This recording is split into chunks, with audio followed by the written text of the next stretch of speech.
Hello, good morning, students.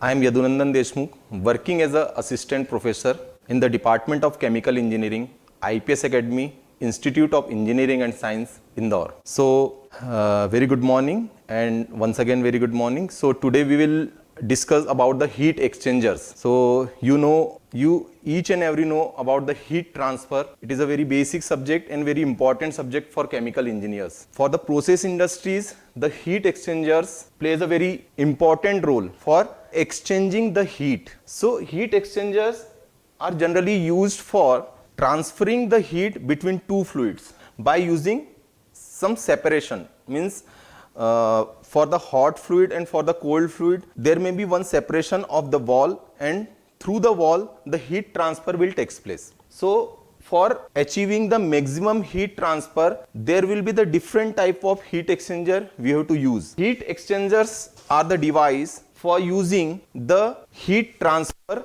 between two fluids, whether it is hot fluid, cold fluid. Okay, so generally heat transfer का use क्यों होता है?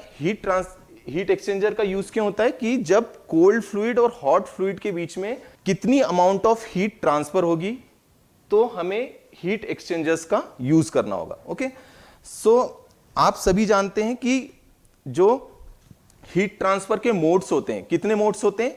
There are 3 types of mode. One is conduction, convection and radiation. Okay, so various type of heat exchangers, generally there are 2 modes will play the key role. One is conduction and second one is convection. Convection means from fluid to solid, whatever the heat transfer will takes place, the convection plays the important role. And in between that wall, means in between that solid wall, whatever the heat transfer will takes place, it is only because of conduction. Okay, so we will discuss about the types of heat exchangers. Okay, so heat exchangers,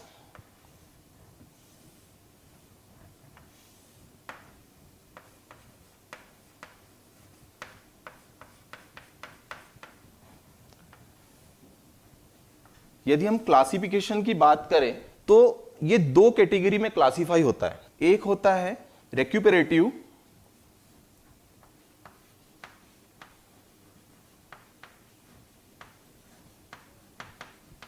और जो second होता है वो होता है regenerative.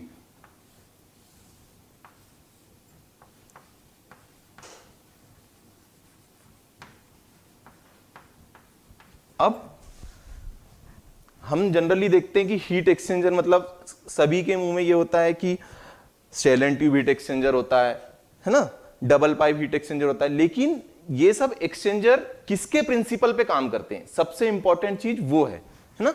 तो रेक्यूपरेटिव means क्या होता है कि किसी एक सेपरेशन वॉल के थ्रू हीट ट्रांसफर का होना. मींस सपोज मैं एक बात करूं कि ये एक सेपरेशन वॉल है, ठीक है, ये एक सेपरेशन वॉल है और यहां से हॉट फ्लूइड आ रहा है और सपोज यहां से कोल्ड फ्लूइड आ रहा है.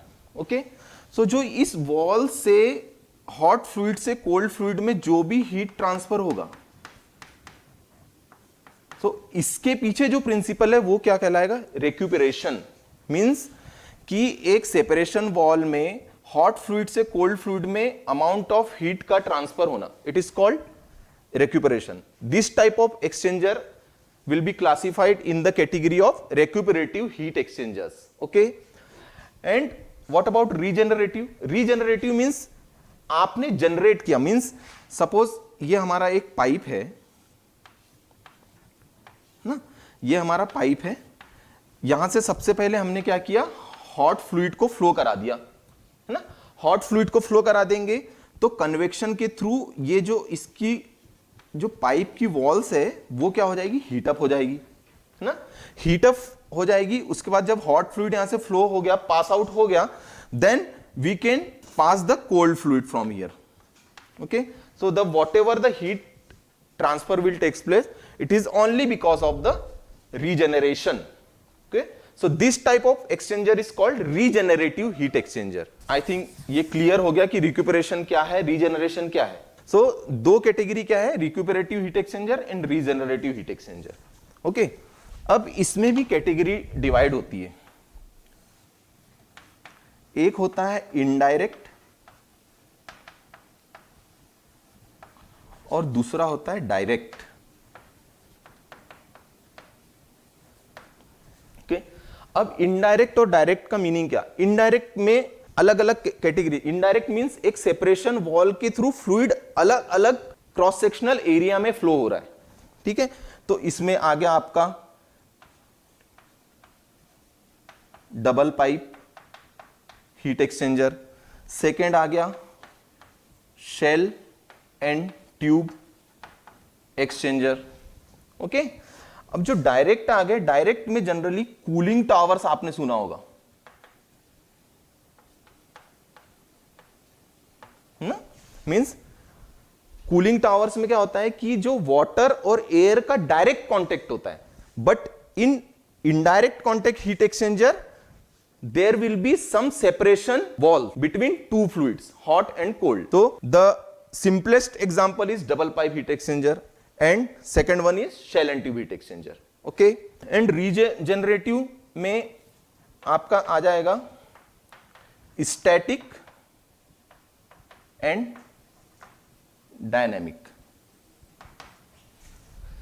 So our today's lecture will be based on these two exchangers.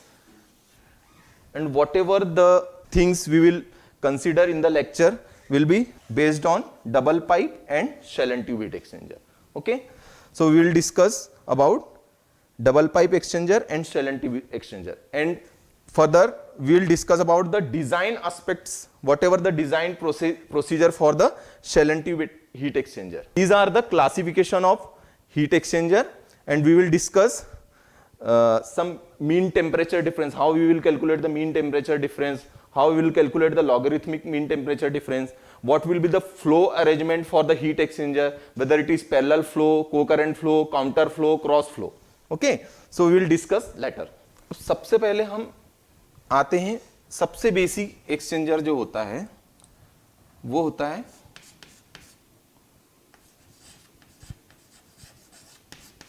Double pipe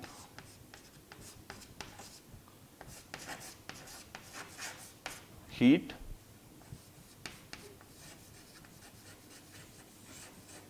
ठीक है। सबसे इंपॉर्टेंट क्या है? Double pipe heat exchanger. Means double pipe heat exchanger में क्या होता है कि ये आपका एक पाइप है, ओके,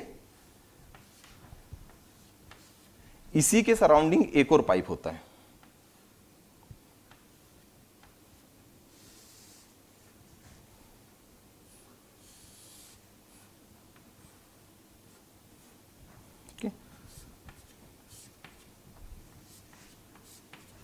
अब यहां से आपका हॉट फ्लूइड इन हुआ, यहां से हॉट फ्लूइड आउट हुआ।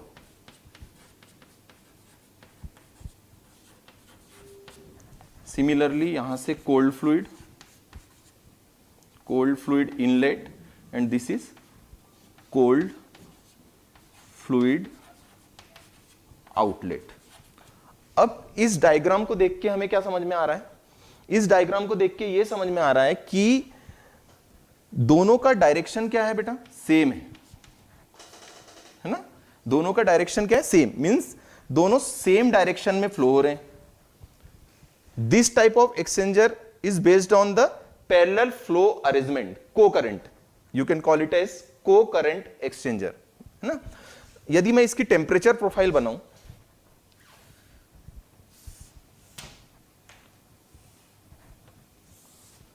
तो इसकी टेम्परेचर प्रोफाइल इस टाइप से कुछ बनेगी। ये देखिए दोनों का डायरेक्शन क्या है? Same. Means the hot fluid and cold fluids are flowing in the same direction, okay. So we will see what will be the LMTD. LMTD means होता है लॉगरिथमिक मीन टेम्परेचर डिफरेंस ना। Means when we will calculate the overall heat transfer rate, means heat transfer rate Q is equal to UA, और आप अभी तो हम consider करते HA delta T mean, okay. H means H is the heat transfer coefficient,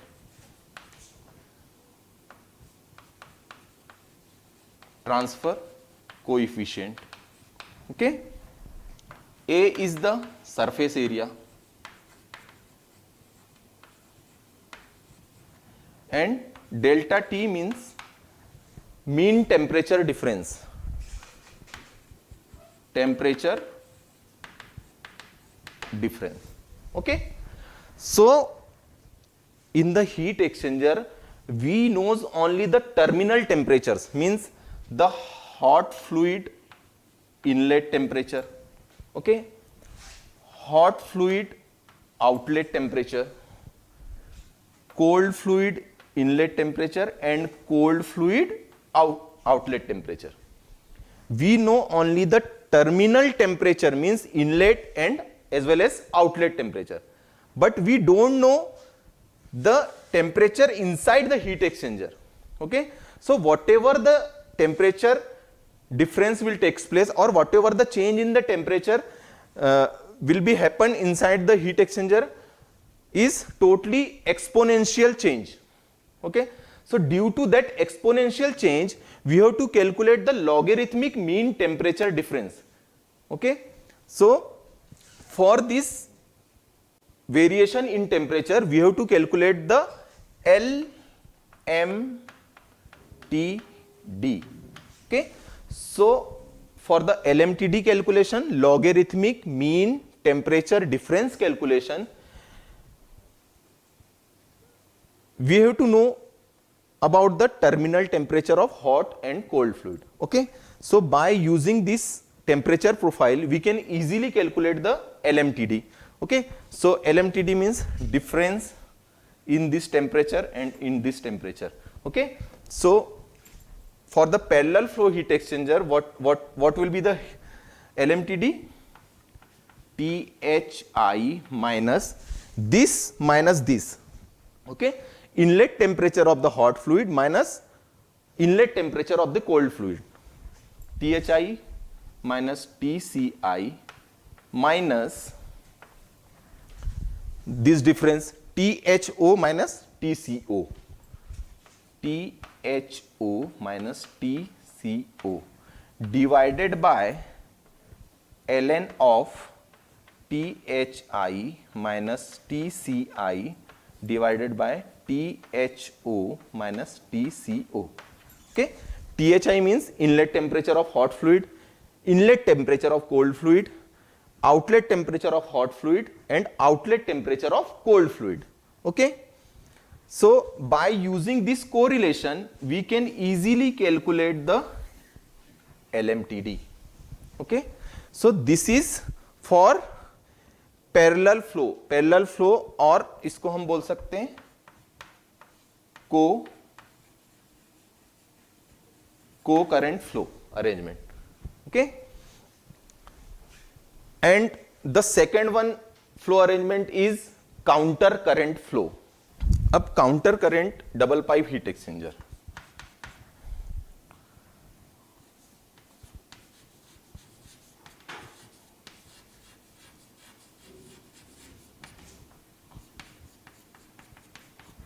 counter current heat exchanger. Okay, अब counter current में similarly आपने inner pipe बनाया. ओके, एंड यहां से आपने आउटर पाइप. अब आप यहां पे देख सकते हैं कि जो हॉट फ्लूइड है वो इस डायरेक्शन में फ्लो हो रहा है. यहां से हॉट fluid in हुआ, then from here hot fluid is coming out.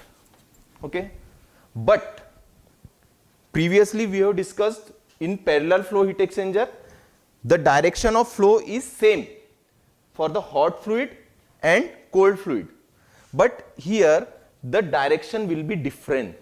Okay, so ये जो डायरेक्शन है ये हो गया cold fluid inlet and cold fluid outlet.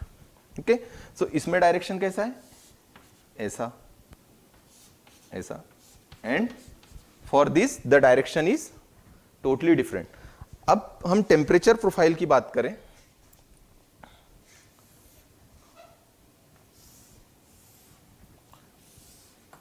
इसमें जो टेम्परेचर प्रोफाइल है वो कुछ ऐसा दिखाई देता है, दोनों का डायरेक्शन अलग। Means this is THI hot fluid inlet, THO hot fluid outlet, TCI and TCO। Okay, means इसके पहले हमने देखा था पैरेलल फ्लो में कि जो inlet temperature, terminal inlet temperatures थे वो दोनों एक साइड में थे, लेकिन यहां पे क्या हो रहा है कि जो इनलेट टेम्परेचर है वो कोल्ड फ्लूइड के आउटलेट टेम्परेचर के साथ सेम डायरेक्शन में, means counter. Okay, that's why the direction is different.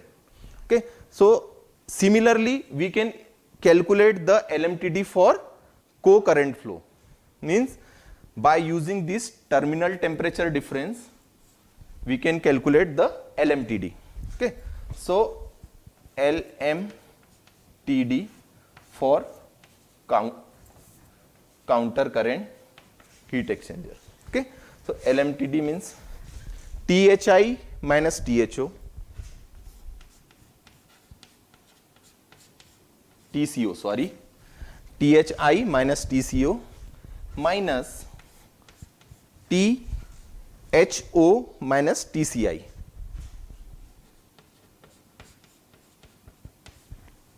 Divided by क्या हो जाएगा, ln THI minus TCO divided by THO minus TCI.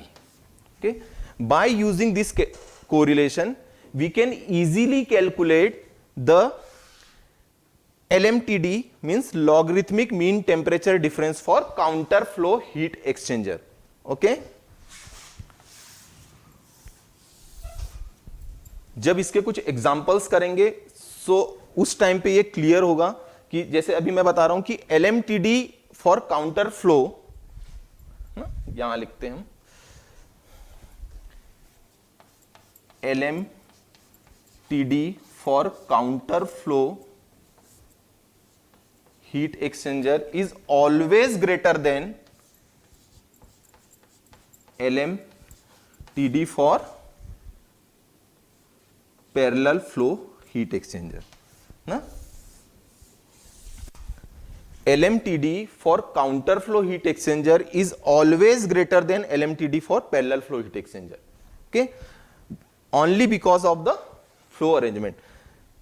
सीधी सी बात है कि हॉट फ्लूइड पहले यहां से यहां ट्रेवल किया, सिमिलरली कोल्ड फ्लूइड यहां से यहां ट्रेवल कर रहा है, मींस जो हॉट फ्लूइड और कोल्ड फ्लूइड का जो कांटेक्ट होगा वो आफ्टर सम लेंथ होगा ना। लेकिन जब पैरेलल फ्लो में बात करेंगे तो हॉट फ्लूइड भी यहीं से इनलेट हो रहा है, कोल्ड फ्लूइड भी यहीं से इनलेट हो रहा है, तो ऑब्वियस सी बात है कि cold fluid and hot fluid का जो मीटिंग पॉइंट होगा वो इनिशियल पॉइंट होगा। तो इसी पॉइंट पे दोनों की मीटिंग हो जाएगी, किसकी, कोल्ड फ्लूइड और हॉट फ्लूइड की ना।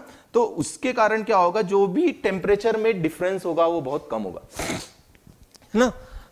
लेकिन जो कोल्ड फ्लूइड है इसमें क्या हो रहा है कि इसके काउंटर डायरेक्शन में फ्लो हो रहा है, सो इनका जो मीटिंग पॉइंट है वो डिफरेंट होगा। तो whatever the LMTD we will calculate will be for counter flow will be greater than for parallel flow. Okay, so ये हो गया आपका फ्लो अरेंजमेंट है ना। इसमें फिर एक और आता है क्रॉस फ्लो।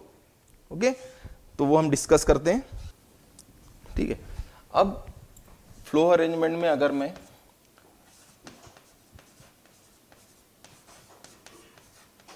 क्रॉस फ्लो की बात करते हैं, ठीक है, तो क्रॉस फ्लो में क्या होता है,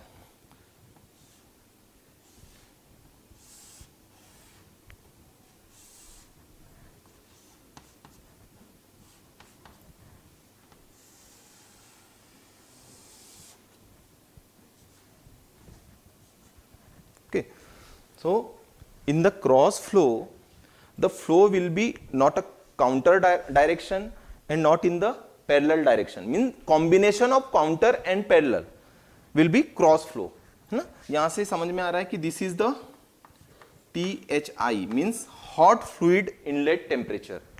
This is THO, hot fluid outlet temperature. This is TCI, cold fluid inlet, and TCO, cold fluid outlet. Okay, अब जब हम इसमें क्या हो रहा है, कोल्ड फ्लूइड ऐसा जा रहा है और ऐसा फ्लो हो रहा है, मींस इसका पास क्या हो गया कि ये कितने बार पास हो रहा है, 1 and 2. There will be 2 passes for the cold fluid, and for the hot fluid there is 1 pass only. Okay, so if we will draw the temperature profile for that, then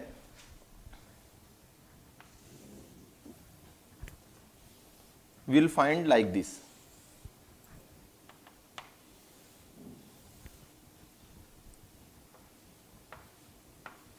Okay, so this is THI, THO, TCI, and TCO. Okay, so by using this temperature profile, there will be different types of temperature profile. In some profile we will see the temperature cross, means this temperature will cross this temperature, means this line will cross this line. So here we are using the simplest temperature profile for the cross flow. Okay, so for this we have to calculate the mean temperature. Okay, so delta T mean is equals to FT into LMTD. Okay, so for the counter flow and parallel flow, the correction factor will be 1. So the mean temperature will equals to the logarithmic mean temperature difference. But for the cross flow, we have to calculate the temperature correction factor. Ft is the temperature correction factor. Okay, so for calculating the temperature correction factor, we have to calculate 2 values. One is R and second one is S. Okay, so R is the ratio of fall in the temperature fall for the hot fluid, temperature fall in hot fluid divided by temperature rise in cold fluid. Okay, so temperature fall in hot fluid means कितना temperature fall हो रहा है hot fluid में, THI minus THO ना. Initial temperature क्या था THI और final temperature क्या है THO. तो कितना फॉल हुआ माइनस हो जाएगा THI minus THO. Okay, so THI minus THO divided by, अब कोल्ड फ्लूइड ने कितना टेम्परेचर गेन किया, कोल्ड फ्लूइड ने कितना टेम्परेचर गेन किया TCO minus TCI. Okay, because obvious सी बात है कि जो outlet temperature of cold fluid होगा वो इनलेट टेम्परेचर से तो ज्यादा ही होगा क्योंकि हीट ट्रांसफर हो रहा है. ओके, सो यहां पे temperature rise in cold fluid क्या हो जाएगा TCO minus TCI. Okay, so by using these terminal temperatures we can easily calculate the value of R. Okay, similarly for S is the ratio of temperature rise in cold fluid divided by temperature approach. अब ये temperature approach क्या है, temperature approach होता है कि hot fluid inlet ने cold fluid inlet को कितना अचीव किया, कितना अप्रोच किया ना। तो hot fluid inlet minus cold fluid inlet will be called as temperature approach. Okay, so temperature rise of cold fluid, similarly TCO minus TCI divided by temperature approach na. Temperature approach means hot fluid inlet minus cold fluid inlet. Oh, THI minus TCI. So by using this correlation we have to calculate the value of R and S. Okay, so this temperature correction factor is depends on the number of passes. Okay, अब number of passes क्या है कि जो shell and tube heat exchangers होते हैं उसमें tube side में कितनी पास है, मतलब ट्यूब साइड का फ्लूइड कितने टाइम्स पास हो रहा है किसके अंदर, ट्यूब्स के अंदर. ओके, सिमिलरली शेल साइड का फ्लूइड भी कितने टाइम पास हो रहा है ना. There are different different types of heat exchanger for shell and tube heat exchanger. Means 1-2 heat exchanger means 1 shell side pass and 2 tube side pass. Okay, and 2-4 heat exchanger means 2 tube side pass and 2 shell side pass and 4 tube side pass. means 4 times वो tube side में पास करेगा और 2 times shell side में पास करेगा. हम आगे देखेंगे उसके बारे में. ओके, और वो नंबर ऑफ पासेस इंक्रीज करने का रीजन क्या होता है ये भी हम डिस्कस करेंगे. ठीक है. So by using this R and S there will be different types of graph for different flow arrangement or different types of passes. Okay, so अभी हम यहां पे एक जनरल ग्राफ की बात करते हैं. तो ये जो ग्राफ होता है ये होता है temperature correction factor FT versus S. Okay, FT और S के बीच में ग्राफ प्लॉट होगा, वो कुछ इस टाइप से होगा.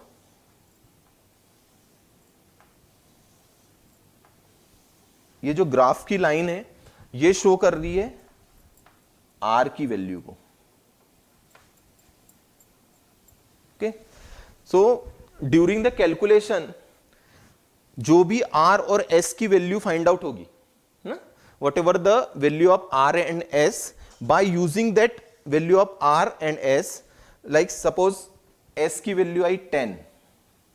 ओके, और इस वैल्यू से एक वर्टिकल लाइन हम ऊपर ड्रॉ करेंगे, वो R की वैल्यू वाले ग्राफ को जहां पे भी इंटरसेक्ट करेगी वहां से हम एक हॉरिजॉन्टल लाइन y एक्सिस पे करेंगे. तो ये जो पॉइंट हमें मिलेगा ये क्या कहलाएगा, टेम्परेचर करेक्शन फैक्टर ना. For cross flow the temperature correction lies between, means जो FT की वैल्यू है वो हमेशा 0.89 टू 0.92 के बीच में लाई करती है ना. काउंटर फ्लो के लिए ऑलवेज 1 होता है FT ना. FT फॉर काउंटर फ्लो ये कितना होता है, 1 होता है. इसलिए हम direct logarithmic mean temperature difference का यूज करके मीन टेम्परेचर की जगह पे डायरेक्ट इसका यूज कर लेते हैं, लॉगरिथमिक मीन टेम्परेचर डिफरेंस का. लेकिन क्रॉस फ्लो की अगर बात करेंगे तो उसमें हमें FT कैलकुलेट करना है. वो कैसे कैलकुलेट होगा, इस ग्राफ से. ओके, तो ये जो ग्राफ होते हैं बेटा ये हम हर टाइप ऑफ एक्सचेंजर के लिए, मींस सपोज अगर मैं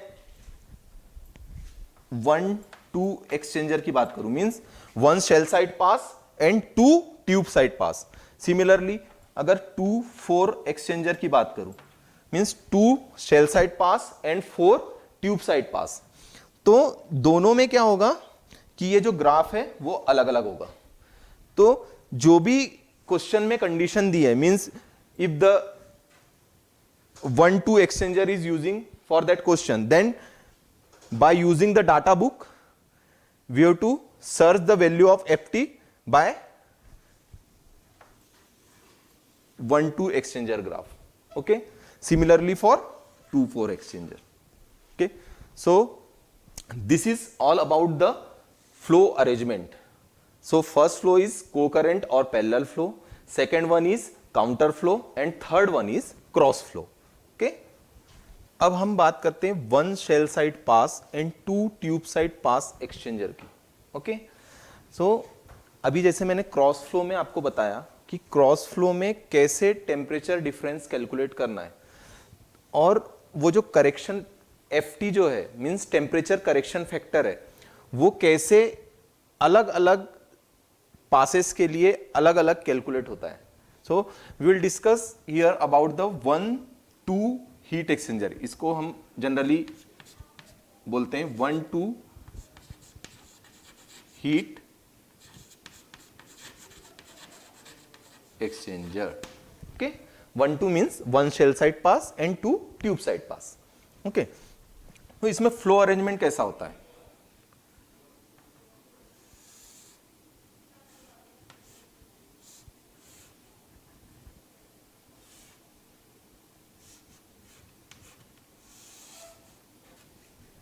इसमें फ्लो अरेंजमेंट कुछ इस टाइप से होता है.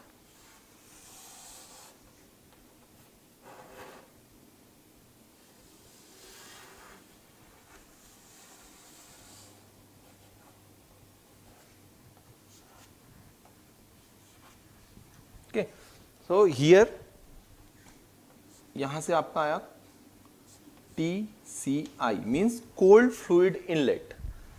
यहां से फ्लो हुआ one time and second time यहां से फ्लो होके यहां से बाहर हो गया.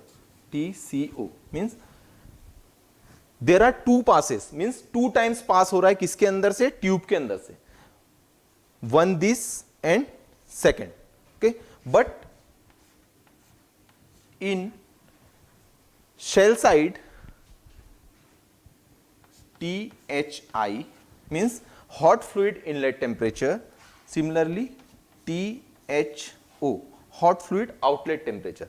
So here only one time pass हो रहा है. ठीक है, that's why it is called one shell pass and 2 tube pass heat exchanger, means in a short 1-2 heat exchanger. Okay, now similarly 2-4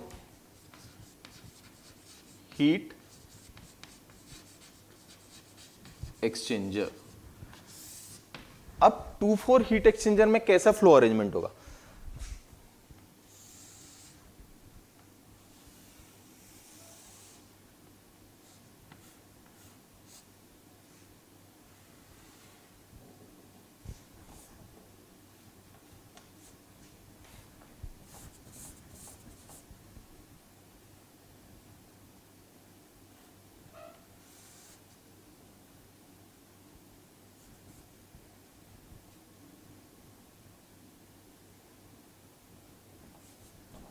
यहां से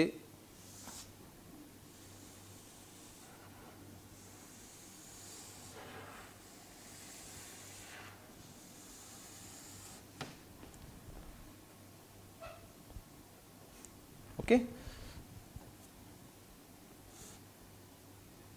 मीन्स यहां से आपका TCI means cold fluid inlet हुआ. यहाँ पे एक लॉन्जिट्यूडनल बैफल लगा देते हैं. क्यों? क्योंकि नंबर ऑफ पासेस को बढ़ाने के लिए. ओके, सो यहाँ से कोल्ड फ्लूइड इन हुआ, देन यहाँ से पास हुआ, देन यहाँ यहाँ यहाँ और यहाँ, मीन्स कितने टाइम्स पास हुआ? 1 2 3 4, और यहाँ से कोल्ड फ्लूइड आउट हो गया. सिमिलरली हॉट फ्लूइड यहाँ से इन हुआ THI, देन ये पास हुआ और ये इस टाइप से पास हो गया, means 2 pass, 1 and 2. That's why this heat exchanger is called 2-4 heat exchanger. Means 4 times tube side pass and 2 times shell side pass. Okay, this is THO. why we are increasing the number of passes? Okay, so by increasing the number of passes, the flow area for the fluid will decrease, and you each and every know about the fluid mechanics, है ना, fluid flow arrangement means when the flow area will decrease, by decreasing the flow area the velocity for the flow will be increase, है ना। तो velocity अगर increase हो रही है, velocity increase होने के कारण क्या होगा कि जो हीट ट्रांसफर रेट है वो बढ़ेगा। क्यों? Because the Reynold number is directly proportional to the heat transfer coefficient, है ना। यदि हम Sieder Tate equation means Nusselt number से कोरिलेशन देखते हैं तो जो रेनॉल्ड नंबर है वो डायरेक्टली प्रोपोर्शनल किसके होती है? हीट ट्रांसफर कोएफिशिएंट के। Means if the velocity will increase the Reynold number will be increase, means the flow will be laminar to turbulent, means more turbulence will create, by that turbulence the heat transfer rate will be high. That's why the number of passes is going to increase. Okay, similarly for cell side fluid, but इसके कुछ disadvantages भी है। Disadvantages ऐसे हैं कि flow area decrease होता है तो उसके कारण सम डिसऑर्डरनेस भी होती है, इरिवर्सिबिलिटी मैक्सिमाइज होती है ना। तो जो भी मटेरियल लॉस होता है, मींस क्लीनिंग भी बहुत, अगर if during shutdown of that operation the cleaning of the tube will be very complicated ना। सो नंबर ऑफ पासेस के कुछ एडवांटेजेस भी है, नंबर ऑफ पासेस इंक्रीज करने के, और उसके कुछ डिसएडवांटेजेस भी है। तो दोनों को कंसीडर करके ही हीट एक्सचेंजर डिजाइन होता है। ओके, सो आप सभी समझ गए होंगे कि नंबर ऑफ पासेस क्यों इंक्रीज की जाती है, for increasing the heat transfer rate by using some fluid flow arrangement. Okay, so this is the different type of flow arrangements, mean different type of passes. अब हमने सबसे शुरू में देखा था कि हीट ट्रांसफर के मोड कितने होते हैं, कंडक्शन और कन्वेक्शन।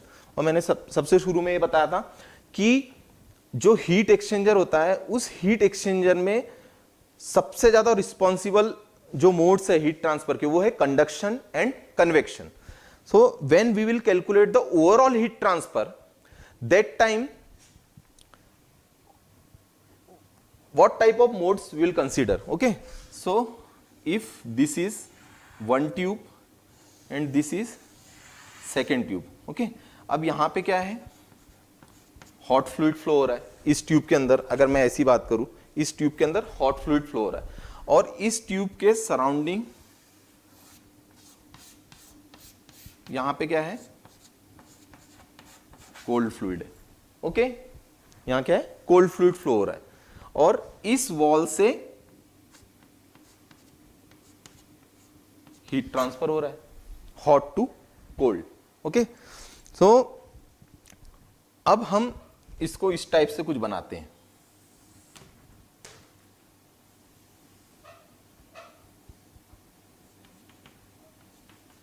अब यहां क्या है, हॉट फ्लूइड है, यहां क्या है, कोल्ड फ्लूइड है।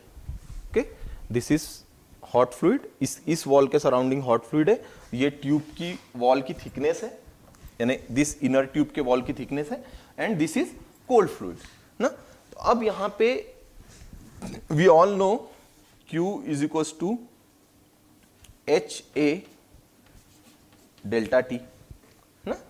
मीन्स इसको हम ऐसा भी लिख सकते हैं, Q is equals to delta T upon R। R is the resistance ना, मीन्स यहां पे कुछ रेजिस्टेंस होगा, यहां भी कुछ रेजिस्टेंस होगा और यहां पे भी कुछ resistance, means this is R1, R wall and R2. Okay, there are three resistance during this flow. One is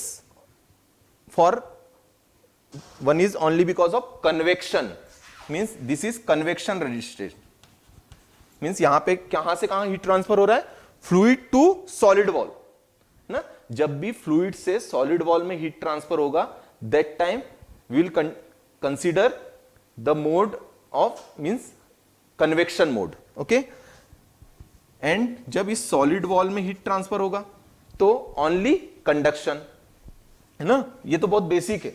और जब इस सॉलिड वॉल से इस कोल्ड फ्लूइड में हीट ट्रांसफर होगा that time also convection. Okay, तो ये जो रेजिस्टेंस होगा R1 वो होगा 1/HI means inside heat transfer coefficient into inside tube area, इसका जो इनर एरिया है ट्यूब का वो। ओके, सिमिलरली R2 क्या हो जाएगा 1/HOAO means outside heat transfer coefficient means यहां कोल्ड फ्लूइड का जो भी होगा और outer area of this tube, ये ट्यूब वाला area. Okay, so by using this we can easily calculate the two convection resistance. Okay, and for R wall ना, इस वॉल के कारण जो रेजिस्टेंस होगा, हमने कंडक्शन जब पढ़ रहे थे तब हमने बताया था कि जो सिलेंडर के लिए कैसे रेजिस्टेंस कैलकुलेट करना है ना, दो सिलेंडर जब फ्लो हो रहे हैं तो कैसे उसका रेजिस्टेंस कैलकुलेट करना है। तो वो क्या होता है ln d diameter of outer tube, outside diameter upon inside diameter divided by 2 pi kl means thermal conductivity of that fluid into length of the tube. Okay, so by using this correlation we can easily calculate the wall resistance. Okay, this is only because of conduction, that's why we are using the conductivity, thermal conductivity K. Okay, and here we are using convective heat transfer coefficient because this happens only because of the convection mode na? Similarly for this. Okay, so when we will calculate the overall resistance, so overall resistance R is equals to R1 plus R wall plus R2. Okay, so क्या लिखूंगा मैं इसे, R is equals to 1/HI plus ln do upon di divided by 2 pi kl plus 1/HOAO. Okay, so by using this correlation we can easily calculate the total resistance ना. So if हमें ये total resistance पता चल गया तो total resistance पता चल जाएगा तो हम इजीली कैलकुलेट कर सकते हैं overall heat transfer rate by using this, we know the temperature difference. Okay, अब एक और चीज कंसीडर कर सकते हैं कि यदि कोरोसिव फ्लूइड का यूज हो रहा है ना, कोरोसिव फ्लूइड का यूज हो रहा है तो ऑब्वियस सी बात है कि यहां पे कुछ ना कुछ डिपोजिशन तो होगा ही, यहां भी होगा ना, आउटर साइड में भी होगा और इनर साइड में भी होगा. तो जो डिपोजिशन है उसको हम कंसीडर करते हैं एज अ फाउलिंग ना. तो फाउलिंग के कारण भी कुछ रेजिस्टेंस अप्लाई होगा, मींस कुछ ना कुछ लेयर्स तो बनेगी. तो हम ये कह सकते हैं कि जो फाउलिंग है, fouling factor is depends on the temperature of the fluid and velocity of the fluid ना. तो वेलोसिटी और टेम्परेचर पे डिपेंड करता है कि कितना फाउल हो रहा है, कितनी थिकनेस की लेयर जनरेट हो रही है. तो उस केस में क्या होगा, उस केस में ये होगा कि जो ओवरऑल रेजिस्टेंस है उसमें दो लेयर और ऐड हो जाएगी, एक inside dirt layer and outside dirt layer. Means यहां पे एक ये लेयर ऐड होगी और यहां पे भी एक लेयर ऐड होगी. ओके ना. तो उसके कारण भी रेजिस्टेंस होगा कुछ. तो क्या हो जाएगा 1/HIAI plus 1/ heat transfer coefficient for dirt. Means इस याली जो डर्ट है उसके लिए क्या हीट ट्रांसफर कोएफिशिएंट होगा, उसको हम रिप्रेजेंट करते हैं HFI for the inside tube. Into similarly A I plus wall का जो रेजिस्टेंस था L N D zero upon D I divided by 2 pi k L plus अब क्या होगा, ये आउटर ट्यूब पे जो डर्ट जमा होगी उसके कारण भी कुछ हीट ट्रांसफर कोएफिशिएंट, उस डर्ट का भी कुछ हीट ट्रांसफर कोएफिशिएंट होगा, तो वो क्या हो जाएगा 1 upon H F O A O plus A O means outer surface area of the tube, okay, plus 1 upon HO AO. So by using this correlation we can easily find out the resistance, total resistance. ये total resistance को हम ऐसा लिख सकते हैं 1 upon UA means outer के लिए UO AO हो जाएगा, है ना, और similarly या तो इसको ऐसा भी लिख सकते हैं 1 upon UI AI. Okay, this is U means overall heat transfer coefficient for tube side and this is for shell side. Okay, by using this correlation we can easily calculate the heat transfer rate. Okay, so this is all about the heat transfer takes place inside the double pipe heat exchanger or shell and tube heat exchanger. Okay, अब हम कुछ एक दो जो बहुत important चीज है वो डिस्कस करते हैं कि shell and tube heat exchanger में बेफल्स का क्या यूज होता है ना, शेल साइड में बेफल्स लगाते हैं, डिफरेंट टाइप्स ऑफ बेफल्स लगाते हैं ना, लॉन्गिट्यूडिनल बेफल भी यूज की जाती है, वो क्यों यूज की जाती है ना, बेफल्स जनरली ट्यूब को सपोर्ट करने के लिए और जो शेल साइड का फ्लो अरेंजमेंट है उनके लिए यूज होती है। जैसे सपोज ये एक्सचेंजर है तो इसमें ऐसी बेफल्स लगेंगी, है ना, मीन्स अगर सपोज यहां से शेल साइड का फ्लो हो रहा है और यहां से आउट हो रहा है तो ये फ्लो इस तरह से रेगुलेट हो, मीन्स यहां जो ट्यूब्स लगी रहेगी ऐसी तो उस ट्यूब के प्रॉपर कांटेक्ट में आए। तो ये कैसे हो सकता है कि हम जब बेफल का यूज करेंगे तो इस बेफल का एक और यूज है कि इस ट्यूब को सपोर्ट करेगा वो, है ना, मीन्स उस बेफल से अंदर जो परफोरेशंस होंगे उसी से ट्यूब पास होगी। तो इसका एक यूज है कि ये हीट ट्रांसफर रेट भी इंक्रीज करने में बहुत हेल्प करती है बेफल ना। अब इसमें डिफरेंट टाइप ऑफ बेफल्स होती है। लॉन्गिट्यूडनल बेफल मींस यहां से एक सीधी एक बेफल यूज करते हैं, उससे क्या होता है कि जो ट्यूब साइड का पास है ना, नंबर ऑफ पासेस इंक्रीज हो जाते हैं, मींस यहां से ट्यूब साइड से ऐसा निकल के यहां से फ्लूइड ऐसा फ्लो हो जाएगा ना। So we can use the longitudinal baffle. Okay, so this is, अब इस baffle की यूज करने से क्या हो गया कि ये जो यहां से सपोज हॉट फ्लूइड आ रहा है और यहां से कोल्ड फ्लूइड जा रहा है ट्यूब साइड में, तो ये जो हॉट फ्लूइड है ये प्रॉपरली ट्यूब के आउटर एरिया में सर्कुलेट हो जाएगा ना। तो उसके कारण क्या होगा कि जब वो टोटल सरफेस एरिया में एक्सपोज्ड होगा तो अमाउंट ऑफ हीट जो ट्रांसफर होगा वो मैक्सिमम होगा। क्यों? क्योंकि सरफेस एरिया मैक्सिमाइज हो गया। Okay, so that's why we are using the baffles inside the shell and tube heat exchanger. So अब हम देखते हैं कि कई बार यूज होते हैं 25% बेफल। मींस क्या होता है 25% बेफल मींस होता है कि ये जो बेफल है ये इस टाइप की बेफल होती है। मींस ये सपोज ऐसा होना था तो ये जो 25% ऑफ एरिया है, मींस जो टोटल शेल का एरिया है उसका जो 25% है वो कट कर देते हैं ना, कट कर देते means 1/4 area of the shell ना, 1/4 area of the shell cut कर दिए तो जो बेफल सामने आएगी इट इज कॉल्ड 25% बेफल।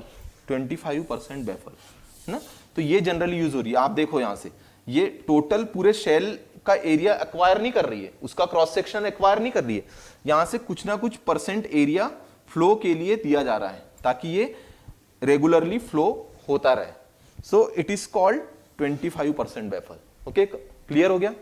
ना। बेफल का यूज क्यों होता है वो भी मैंने डिस्कस कर दिया है, ठीक है।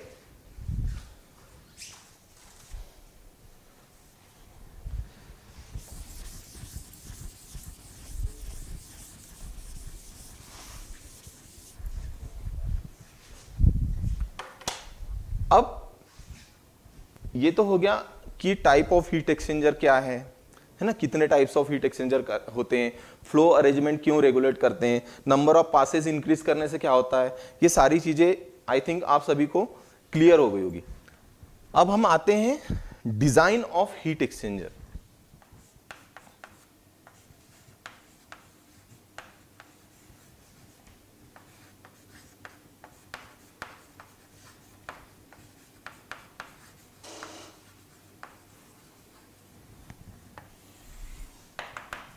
ठीक है, डिजाइन ऑफ हीट एक्सचेंजर में सबसे इंपॉर्टेंट है कि कुछ स्टेप्स है ना, टोटल 11 स्टेप्स में एक हीट एक्सचेंजर डिजाइन होता है। तो सबसे पहले क्या करते हैं हम, किसी भी हीट एक्सचेंजर को डिजाइन करने के लिए हमें पता है कि उनके टर्मिनल टेम्परेचर्स पता होते हैं कि हॉट फ्लूइड कितने में इन हो रहा है, कोल्ड फ्लूइड कितने में इन हो रहा है, हॉट फ्लूइड कितने में आउट हो रहा है। और सपोज कोल्ड फ्लूइड का आउटलेट नहीं पता तो सम एनर्जी बैलेंस हम लगा के हॉट फ्लूइड और कोल्ड फ्लूइड में we can easily calculate the outlet temperature of cold fluid, है ना। सो सबसे फर्स्ट चीज होती है define the heat duty. Means heat duty means fluid flow rate आ गया इसमें,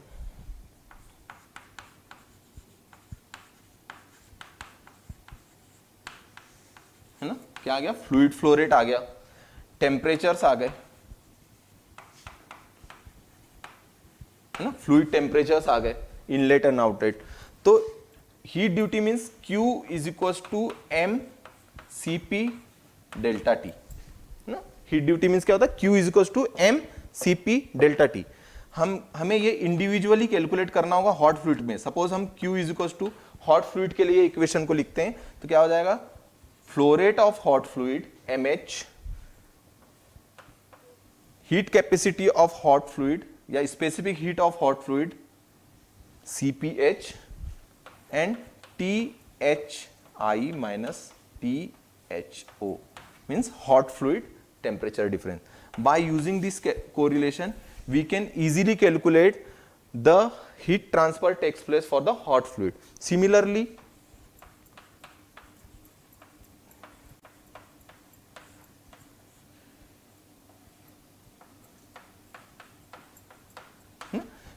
for cold fluid, this is the mass flow rate of cold fluid, specific heat of cold fluid, this is outlet temperature of cold fluid and inlet temperature of cold fluid. Okay, so यदि question में ये दिया है कि suppose inlet temperature is given, outlet temperature is also given, outlet temperature of cold fluid not known and inlet temperature is given. So by using this both correlation हम energy balance लगा देंगे तो क्या हो जाएगा, MH CPH THI minus THO is equal to, means heat transfer rate दोनों same हो गए, whether it is cold fluid और hot fluid, in both case the heat transfer will be same, is equal to MC CPC TCO minus TCI. Okay, by using this we can easily calculate the unknown parameter, कुछ भी unknown हो, मास flow rate unknown हो, है ना, या temperature, किसी एक temperature, कोई भी एक टेम्परेचर अननोन हो, या फिर स्पेसिफिक हीट अननोन हो, जो भी अननोन पैरामीटर होगा वो हम इजीली कैलकुलेट कर लेंगे एनर्जी बैलेंस से। अब सेकंड पॉइंट आता है फ्लूइड फिजिकल प्रॉपर्टीज डिफाइन करना। फर्स्ट पॉइंट क्या था, define the heat duty. Second point है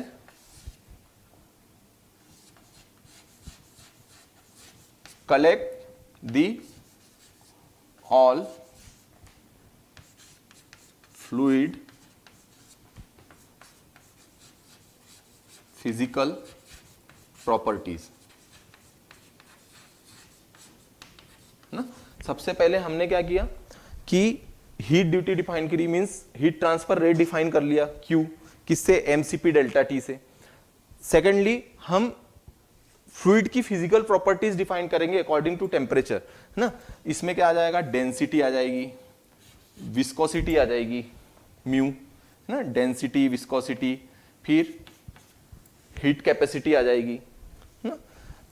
तो by using this we can easily calculate the different numbers, like Reynold number हम कैलकुलेट कर सकते हैं। फिर रेनॉल्ड नंबर में भी हमें डेंसिटी और विस्कोसिटी का यूज होगा, सीपी का यूज होगा हीट ड्यूटी कैलकुलेशन के लिए ना। सो और second point is collect the all fluid physical properties है ना। By using the temperatures we can easily find out the fluid physical property by using some data book. Okay, अब third point है कि हम कौन सा heat exchanger use करना है हमें ना। तो types of heat exchanger we have already discussed, double pipe, plate type, shell and tube ना, फिन टाइप हीट एक्सचेंजर। जो भी हीट एक्सचेंजर आपको क्वेश्चन में दिया है वो हमें कंसीडर करना है। तो अभी हम यहां पे बात करते हैं shell and tube heat exchanger. Okay, shell and tube जो बहुत ही बेसिक, बहुत ही कॉमनली यूज होता है इंडस्ट्री में ना। तो थर्ड पॉइंट है कि which type of heat exchangers we are using for the design purpose. Okay, अब सबसे इंपॉर्टेंट पॉइंट, जो हीट एक्सचेंजर डिजाइन है वो ट्रायल एंड एरर पे बेस्ड होता है। Means for the heat exchanger design we have to calculate the area for tube side and shell side, overall area for the shell and tube heat exchanger na, and also we have to find out the overall heat transfer coefficient na. Overall heat transfer coefficient means U. This is overall heat transfer coefficient ना, coefficient। तो हमारा सबसे important चीज है कि इसको find out करना है, लेकिन इसे फाइंड आउट करने के लिए हमें एक वैल्यू अज्यूम करके चलना होता है ना। So the heat exchanger design और जितने भी इक्विपमेंट डिजाइन है वो उसका सबसे जो प्रिलिमिनरी क्राइटेरिया होता है वो होता है ट्रायल एंड एरर है ना। सबसे इंपॉर्टेंट है कि आप जो ओवरऑल हीट ट्रांसफर कोएफिशिएंट को पहले अज्यूम करके चलना होता है, देन उस ओवरऑल हीट ट्रांसफर कोएफिशिएंट की जो वैल्यू अज्यूम करके चले उसके थ्रू सारे कैलकुलेशंस करने होते हैं, और उस कैलकुलेशन के बेसिस पे आपको जो भी लास्ट में जो भी overall heat transfer coefficient find out होगा वो आपकी अज्यूम की हुई वैल्यू से कितना मैच करता है, कितना सिमिलर है। यदि वो सिमिलर है तो आपका जो डिजाइन कैलकुलेशन है वो एकदम प्रॉपर है ना।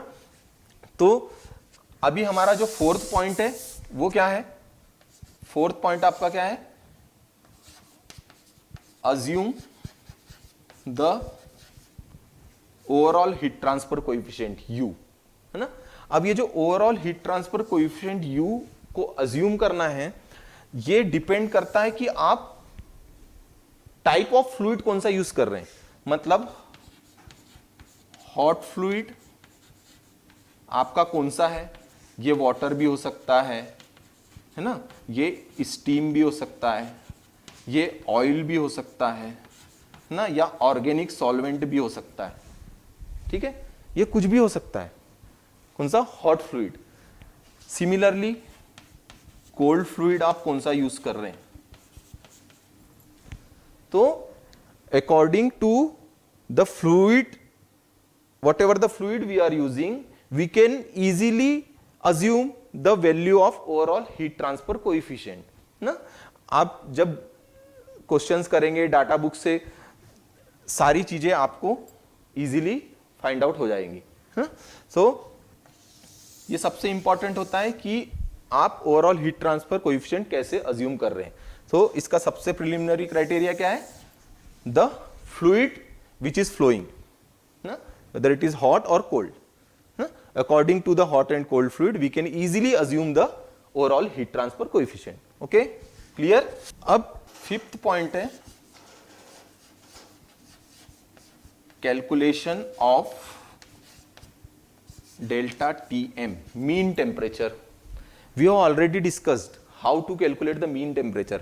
Means mean temperature Tm is equals to temperature correction factor Ft into delta T LMTD. है ना? Means LMTD into correction factor is equals to mean temperature. है ना? ये हम ऑलरेडी डिस्कस कर चुके हैं. ठीक है, क्योंकि क्या होता है जो shell and tube heat exchanger होता है, shell and tube heat exchanger में जरूरी नहीं है कि पैरेलल फ्लो ही होगा और ये भी जरूरी नहीं है कि काउंटर फ्लो होगा. Shell and tube heat exchanger दोनों का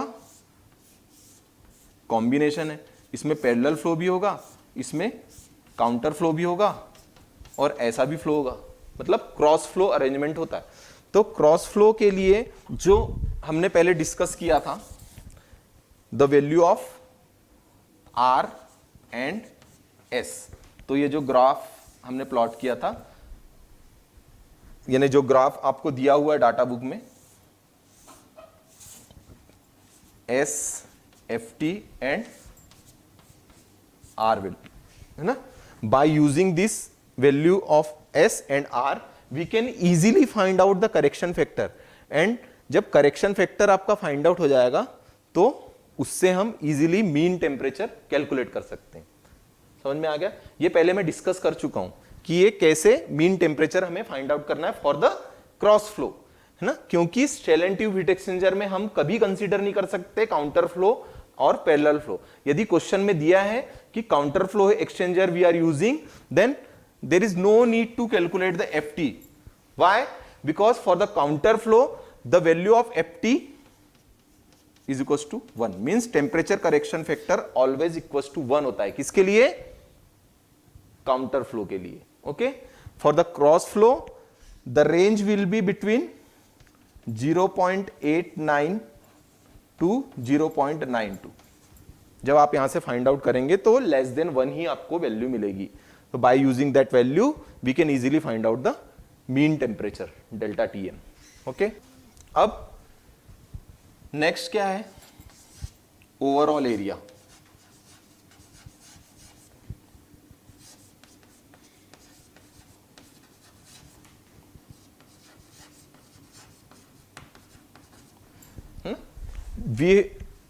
We have already assumed the value of U. Assumed.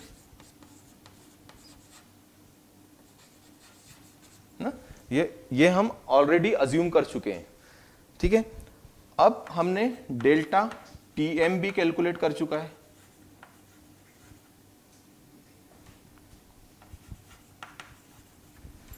We already calculated the delta Tm, है ना. And we also know the Q by using Q is equals to mCp delta T. Heat duty we have already defined previously.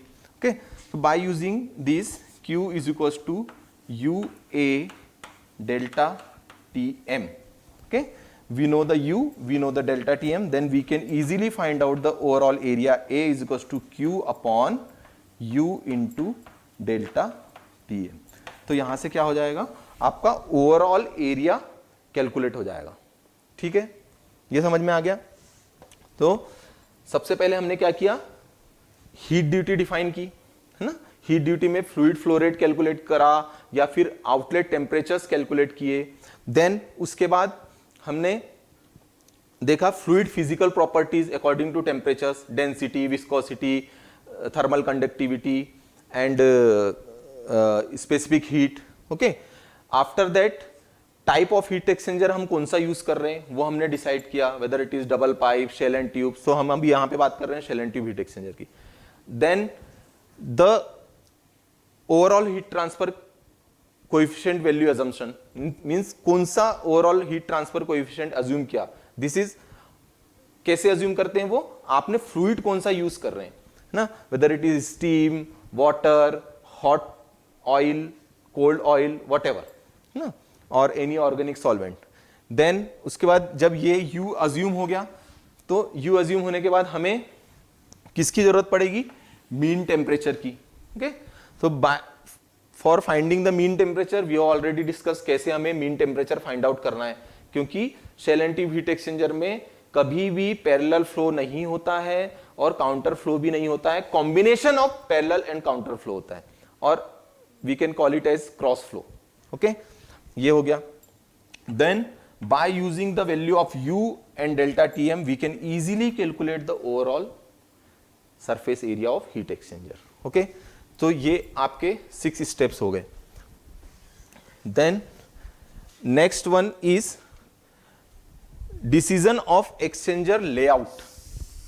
अब ये कैसे होगा exchanger layout? अब ये बहुत ही important चीज है। मींस यहां से अब एरिया फाइंड आउट होने के बाद में अब यानी जो कॉम्प्लिकेटेड डिजाइन है वो बाहर निकल के आएगी कि ट्यूब पिच कैसे कैलकुलेट करना है ना, बेफल स्पेसिंग क्या होती है। बेफल स्पेसिंग मींस किस दो बेफल्स के सेंटर टू सेंटर डिस्टेंस, मतलब सपोज ये एक बेफल है और ये एक बेफल है, तो इन दोनों के सेंटर टू सेंटर डिस्टेंस को LB से डिनोट करते हैं। Means this is called baffle spacing.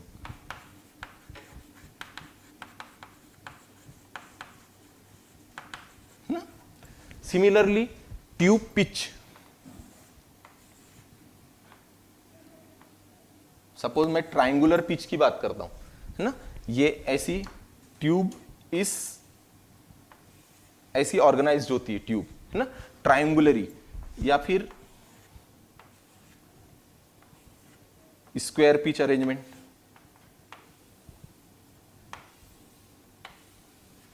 Layout की बात करते हैं कि जैसे ये जो आपका ट्यूब बंडल है उसमें इस टाइप से स्क्वायर में ऐसी ट्यूब्स लगी होगी ना, यहाँ एक ट्यूब, यहाँ एक ट्यूब, यहाँ एक ट्यूब, यहाँ एक ट्यूब, ऐसा ऐसा ऐसा, ये इस टाइप से ट्यूब का अरेंजमेंट होगा।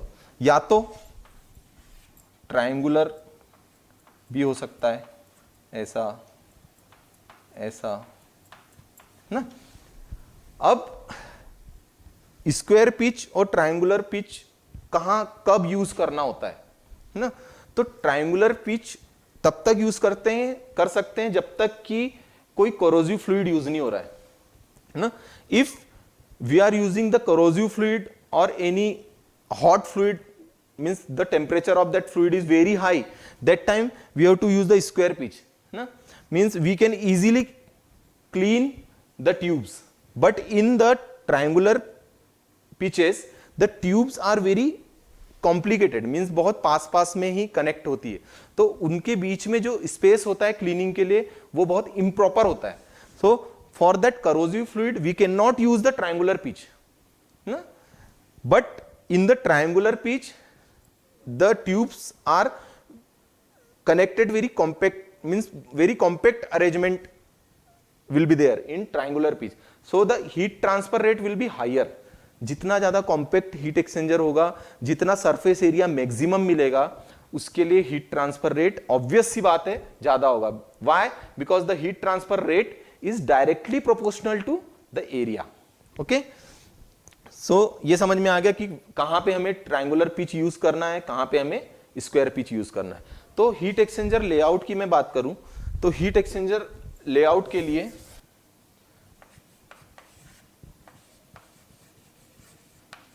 लेआउट ऑफ हीट एक्सचेंजर है ना, तो लेआउट में सबसे पहले कि ट्यूब की लेंथ कितनी है,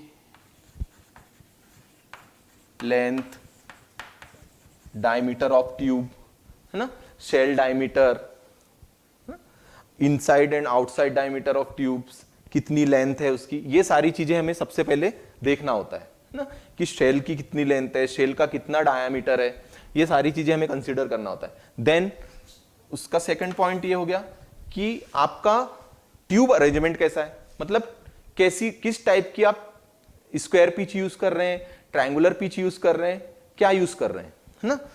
तो वो हो गया टाइप्स ऑफ पिच ऑफ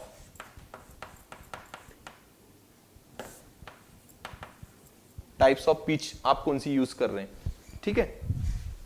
उसके बाद अब जो ट्यूब पिच होती है मीन्स दिस सेंटर ट्यूब, ये जो डिस्टेंस होती है इसको हम पीटी से डिनोट करते हैं, tube pitch.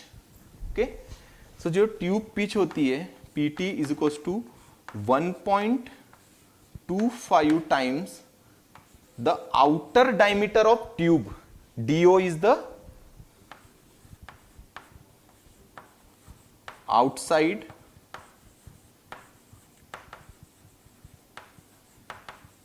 Diameter of tube, है ना। ये क्या है, outside diameter of tube. So this is applicable for all pitch arrangement, means this is for square pitch and for triangular pitch.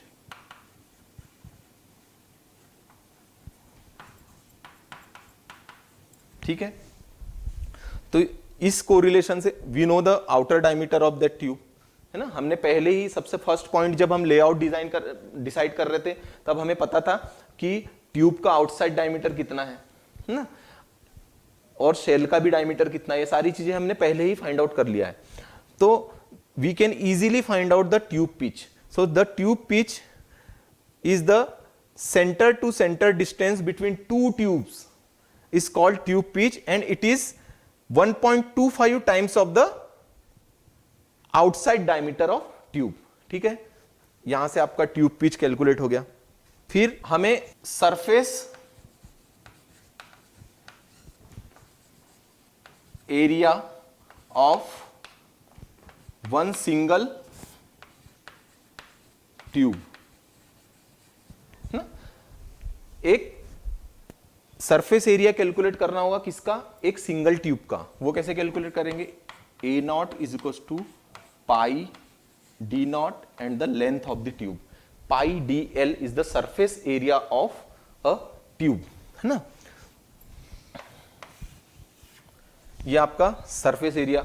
We have already calculate the overall surface area, हमने previously ही calculate कर लिया है overall surface area.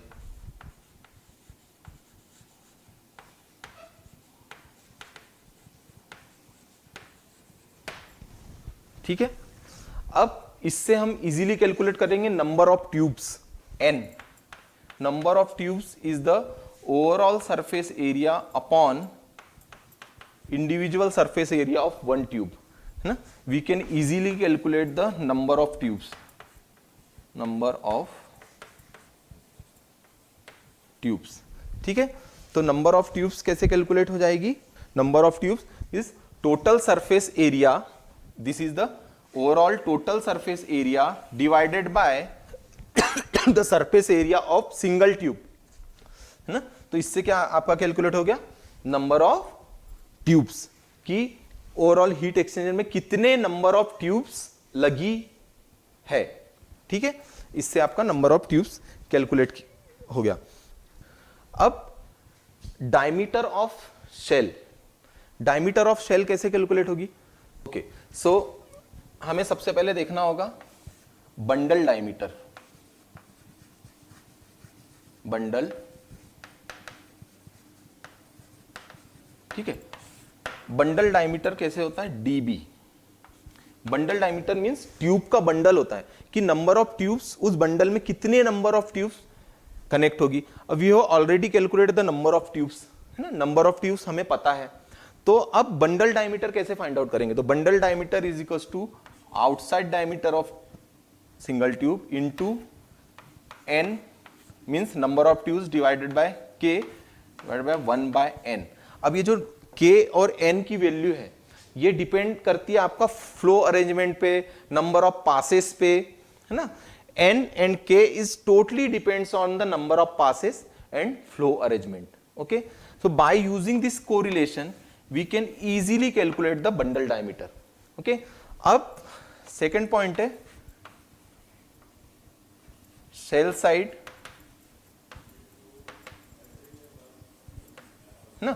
अब क्या होता है कि ये जो आपका सपोज ये आपकी शेल है ना, तो इसमें ये ट्यूब का बंडल लगा हुआ है, इसके अंदर ये ट्यूब लगी हुई, ट्यूब लगी है ना। तो ऑब्वियस सी बात है कि जो शेल साइड का डायमीटर होगा वो ट्यूब साइड को कवर किया हुआ है, मतलब शेल जो है वो ट्यूब को कवर किया होगा। तो ऑब्वियस सी बात है जो ये जो बंडल डायमीटर होगा, टोटल ट्यूब का जो बंडल डायमीटर होगा उससे थोड़ा तो शेल साइड का डायमीटर ज्यादा होगा, है ना, क्योंकि ट्यूब यानी शेल साइड में फ्लो भी तो होना चाहिए।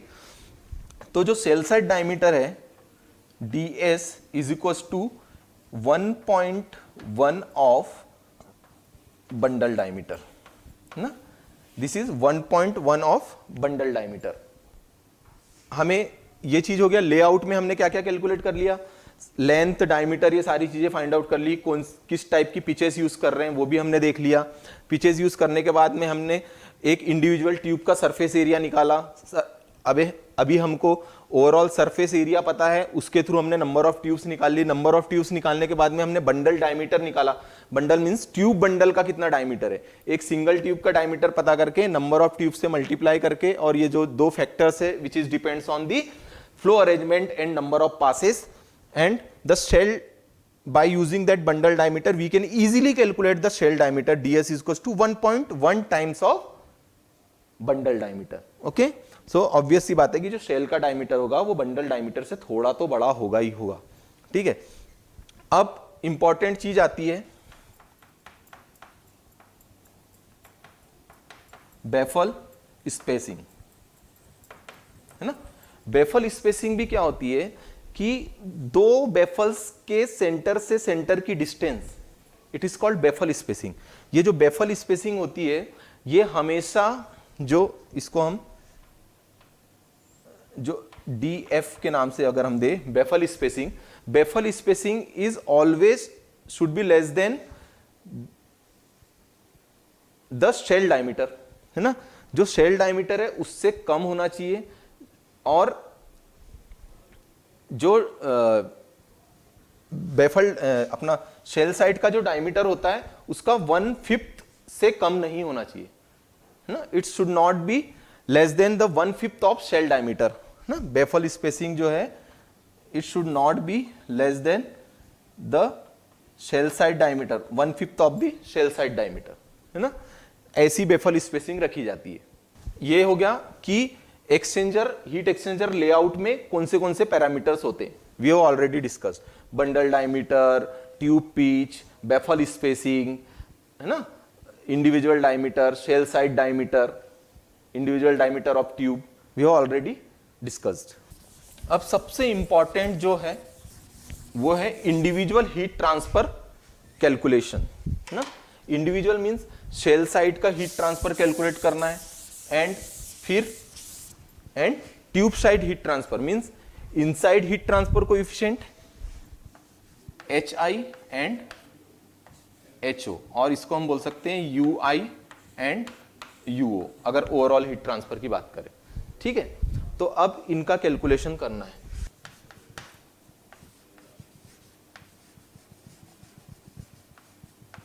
Calculation of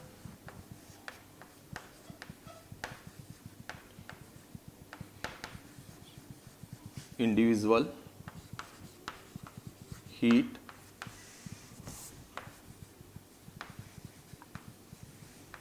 for coefficient. Okay, अब individual heat transfer coefficient calculate करने के लिए सबसे इंपॉर्टेंट है कि हमें जो आपने बेसिक इक्वेशन आपको पता होगी, साइडर-टेट इक्वेशन, डिटस-बोल्टर इक्वेशन, ना, नसेल्ट नंबर के जो भी कोरिलेशंस होंगे, है ना, नसेल्ट नंबर के जो भी, नसेल्ट नंबर क्या होता है HD/K, है ना। अगर हम इनसाइड हीट ट्रांसफर कोएफिशिएंट की बात करें तो HI/DI upon thermal conductivity of जो भी inside fluid, cold fluid flow हो रहा है तो कोल्ड फ्लूइड का हीट कंडक्टिविटी हो जाएगी, हॉट फ्लूइड फ्लो हो रहा है तो हॉट फ्लूइड की। ठीक है, ये आपका नसेल्ट नंबर यहां से कैलकुलेट हुआ, है ना। तो इसके कुछ कोरिलेशंस है, जैसे अगर मैं सेडर-टेट इक्वेशन की बात करूं तो 0.023 RE to the power 0.8 and Prandtl number to the power 0.3, है ना। ये इक्वेशन का यूज होता है।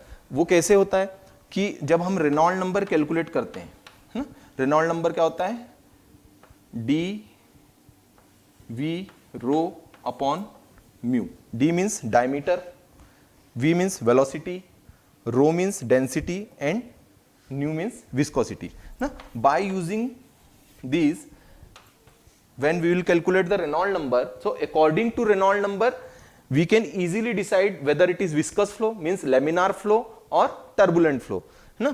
So according to that flow we can easily choose the different correlation for Nusselt number ना. यहाँ पे एक और फैक्टर यूज होता है JH, कोलबर्न फैक्टर ना.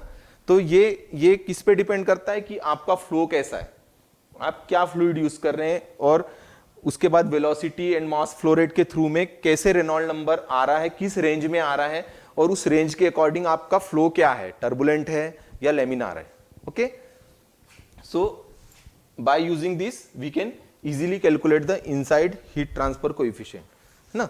तो यदि हम अभी ट्यूब साइड की बात करें means inside heat transfer coefficient की बात करें ना, तो सबसे पहले हमें cross sectional area of one tube calculate करना पड़ेगा. तो क्या होगा cross sectional area, π/4 DI square ना.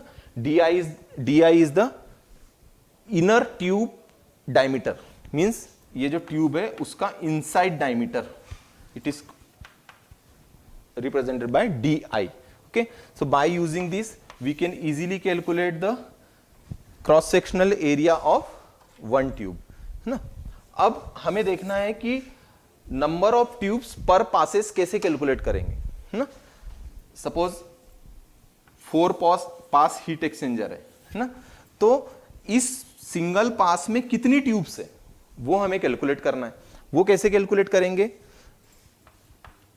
Number of tubes per pass NP, ये क्या है, NP क्या है, नंबर ऑफ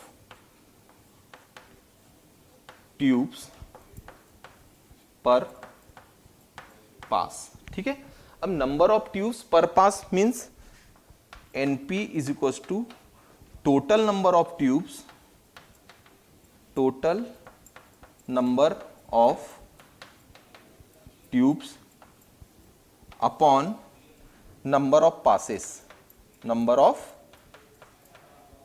पासेस ना. ट्यूब साइड में कितनी पास है ना, इसको मैं number of tubes we have already calculate the number of tubes capital N divided by small n ना.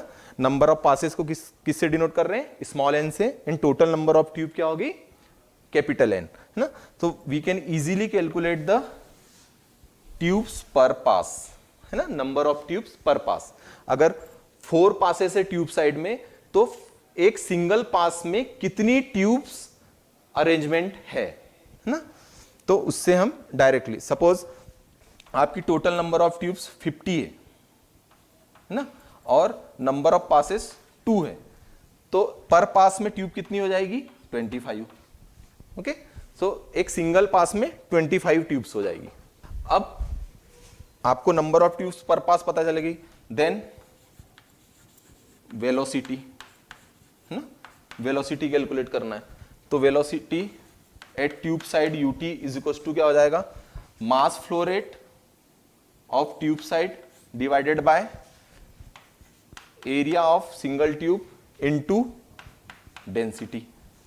ओके, सो यहां से आपकी क्या पता चल गई हमें, वेलोसिटी. अब वेलोसिटी पता चल गई तो हम इजीली रेनॉल्ड नंबर कैलकुलेट कर सकते हैं. Reynold number is the diameter of tube ना, inside diameter of tube DI into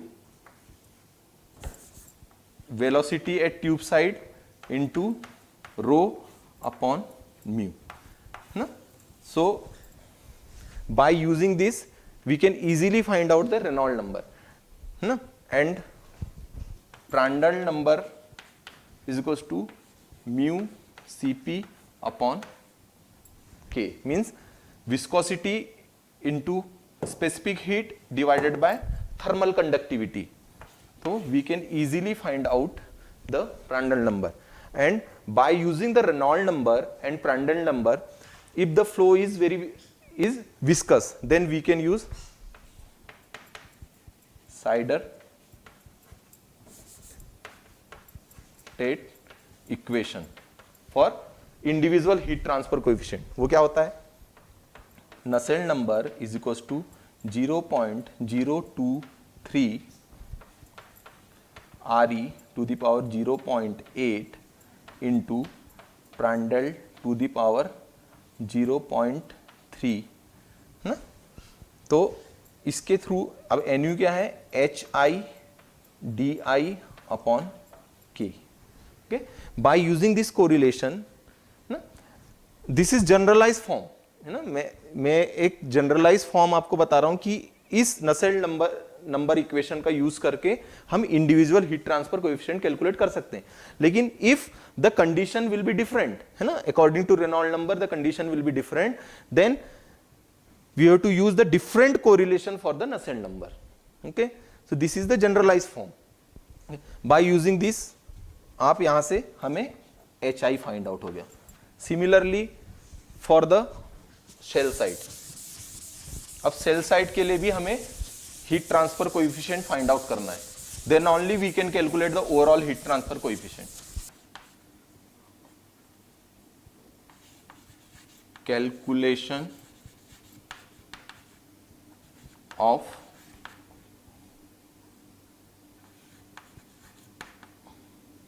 outside heat transfer coefficient HO। ठीक है, HO मीन्स शेल साइड की बात कर रहे हैं। तो शेल साइड की, तो सबसे पहले हमें क्या फाइंड आउट करना पड़ेगा? Area of shell. ठीक है, एरिया ऑफ शेल। ओके, तो एरिया ऑफ शेल के लिए हम कैसे फाइंड आउट करेंगे? AS इज इक्वल टू होता है, एक कोरिलेशन होता है पिच है ना, tube pitch minus outside diameter of tube into shell diameter into baffle spacing divided by tube pitch. इस कोरिलेशन के थ्रू हम shell diameter shell overall shell area find out कर लेंगे। ठीक है, अब आपका शेल एरिया फाइंड आउट हो गया। शेल एरिया फाइंड आउट होने के बाद में we can easily calculate the shell side velocity ना। We know the mass flow rate for shell side divided by area of shell, we have already calculated and the density of shell side fluid. So by using this correlation we can easily find out the velocity at shell side. Okay, तो shell side velocity find out होने के बाद में हमें देखना होगा equivalent diameter। क्यों? क्योंकि जो रेनॉल्ड नंबर है RE is equals to D equivalent into velocity at shell side into rho upon mu होता है। ठीक है, तो इक्विवेलेंट डायमीटर क्यों फाइंड आउट करना होगा? क्योंकि हमें इक्विवेलेंट डायमीटर फाइंड आउट करने का सबसे बड़ा रीजन है कि उसमें पिचेस भी लगी हुई है, बेफल्स भी लगी हुई है, सभी चीजें लगी हुई है ना। तो इक्विवेलेंट डायमीटर फाइंड आउट करना एक चैलेंजिंग टास्क है। ठीक है, तो ये जो इक्विवेलेंट डायमीटर है ये अलग अलग पिच के लिए अलग अलग होती है। मींस सबसे पहले अगर मैं बात करूं स्क्वायर पिच ना, तो स्क्वायर पिच में जो आपकी इक्विवेलेंट डायमीटर होता है, equivalent diameter is equals to 4 into cross sectional area divided by weighted parameter. Okay, ये क्या है? बेसिक फॉर्मूला है। लेकिन अगर स्क्वायर पिच की बात करें तो स्क्वायर पिच के लिए जो कोरिलेशन है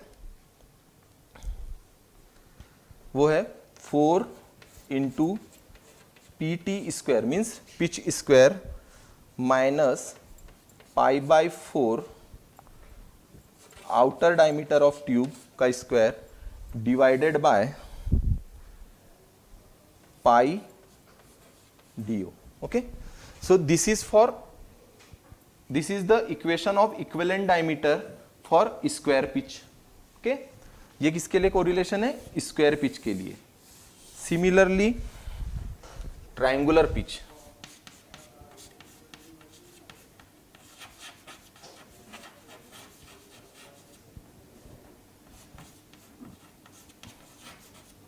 है ना, ट्रायंगुलर पिच के लिए जो इक्विवेलेंट डायमीटर है वो हो जाएगा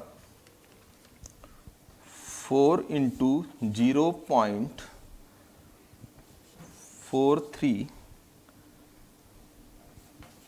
PT square minus pi by 8 D not square divided bye D not pi by 2। Okay, ठीक है। अब इक्विवेलेंट डायमीटर के कोरिलेशन ये थोड़ा कॉम्प्लिकेटेड है, लेकिन we have to remember it. Okay, so this is for square pitch and this is for triangular pitch. अब हम इजीली कैलकुलेट कर सकते हैं Reynold number, because we know the equivalent diameter, we know the velocity at shell side, we know the fluid density and fluid viscosity also, है ना। तो by using this we can easily calculate the Reynolds number. Similarly Prandtl number mu Cp by K.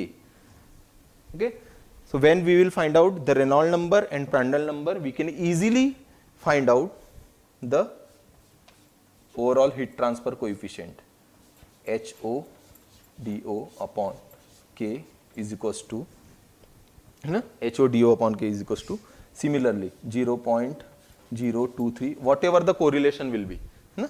मैं यहाँ पे एक simple correlation लिख दे रहा हूँ, RE 0.8 into Prandtl number 0.3।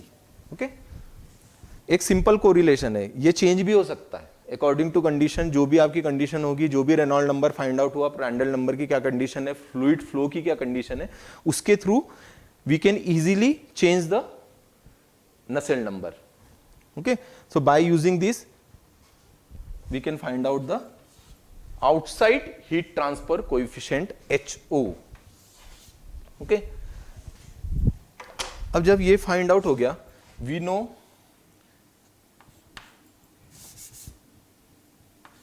HO we have already find out, and HI we also find out. So by using the value of HI and HO we can easily calculate the overall heat transfer coefficient, ना।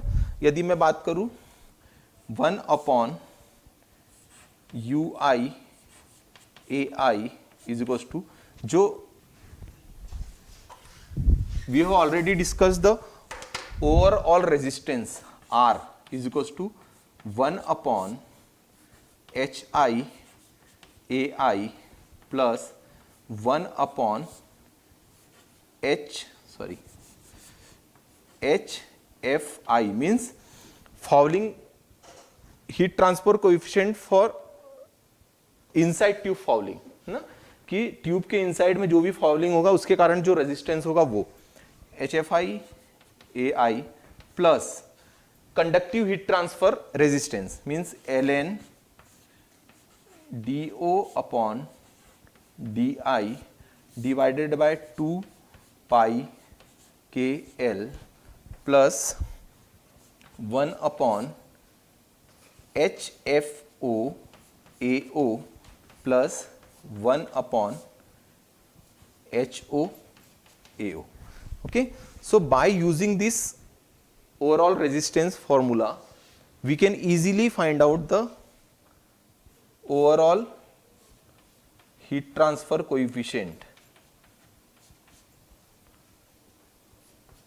1 upon HI AI plus 1 upon HFI AI plus ln D naught upon DI divided by 2 pi KL plus 1 upon HFO AO plus 1 upon HOAO. Okay, so we know the value of HI, we know the value of AI, HFI, DO, K, whatever the value is here, we have already calculated. Okay, so by using that value, we can easily calculate the overall heat transfer. Okay, so जब हमें overall heat transfer find out हो जाएगा तो हम check करेंगे कि हमने जो वैल्यू अज्यूम की थी ओवरऑल हीट ट्रांसफर कोएफिशिएंट की, जो आपका फोर्थ पॉइंट था कि assume the value of overall heat transfer coefficient, और जो हमने ओवरऑल हीट ट्रांसफर कोएफिशिएंट की वैल्यू फाइंड आउट की वो दोनों कितना मैच करता है. ओके, सो यदि वो दोनों बहुत ही क्लोज है देन आपका हीट एक्सचेंजर डिजाइन एकदम प्रॉपर है. Okay, so this is the overall procedure for designing a heat exchanger. And the last one is 11th point, pressure drop. Pressure drop. So the basic equation for pressure drop, delta P is equals to 4FL U square into rho upon 2D. Okay, this is the basic equation for the pressure drop. By using this equation, we can easily find out the pressure drop inside the tube and for the shell side. So by using this correlation, we can find out pressure drop for tube side as well as for shell side. So the friction factor will be different for different type of flow. It is totally depends on the Reynolds number, d v rho upon mu. If the laminar flow, then the F will be equals to 16 by Re, and if the flow will be turbulent, then the friction factor will be different. Okay, so this is all about heat exchanger design. Okay, so thank you very much, and in the next lecture we will discuss the different topics of heat transfer. So thank you very much.